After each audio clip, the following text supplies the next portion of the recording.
In October, we told you about a federal lawsuit filed against Huntington University and its coaches. The accusations include rape, a doping scheme, and a host of Title IX violations. And tonight, Angela Ganote has a Fox 59 exclusive. A now former head coach named in that lawsuit and two decorated athletes say there's much more to this story.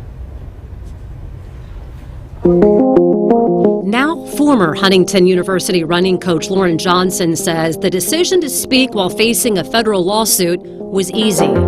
She says the allegations against her are not true. The way things were portrayed and the way they were put out there, they effectively destroyed my past, present, and future in the sport, all in a few states. Lauren graduated from Huntington as a three-sport All-American. She's a pro athlete and a world championship qualifier. She says the way she was forced out is wrong.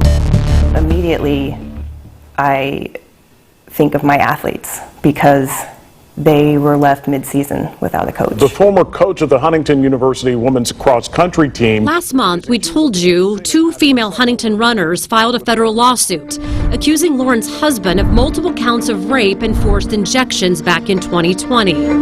Lauren was an assistant coach then and is accused of not protecting the athletes.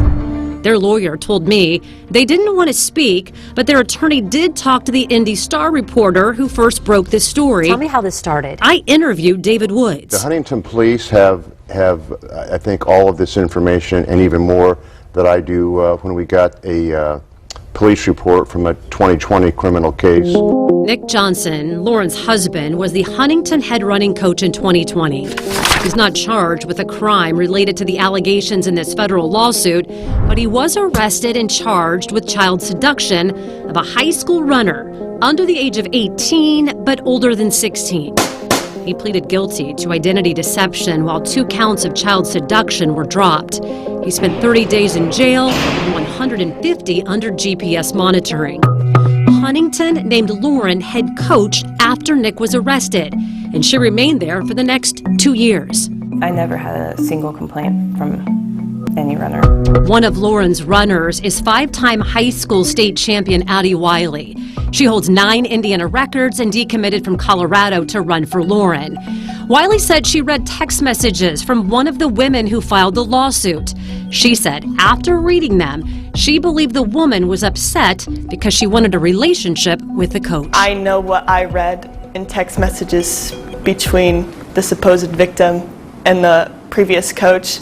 I read those for my own eyes. I saw inappropriate, vulgar messages from that individual along with photographs, like even if pictures and stuff don't come up, I know what I saw, and that's 100% my truth. Aspen Durr, the top scorer for Huntington's 2020 indoor track championship team, lived with the 2 women making the allegations. It's very hurtful. Durr says she didn't witness a doping scheme or ever hear anyone talk about rape allegations or forced injections. She said there was an Olympic Training Center study backed by the university and the parents to see how different body types reacted to L-carnitine. She believes everyone who took part in it signed consent forms. Did you sign it? I did. From your knowledge, these are not banned substances. No. Nope, it's not a banned substance. Like caffeine is a banned substance, and I mean, you drinking coffee and then going and running would be illegal.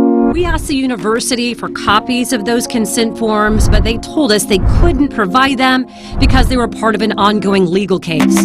The athletic director and president who hired Lauren after Nick was arrested still work in their positions at the university, leaving many to question if these allegations are true and happened before Lauren was hired. Why is she the one who lost her job?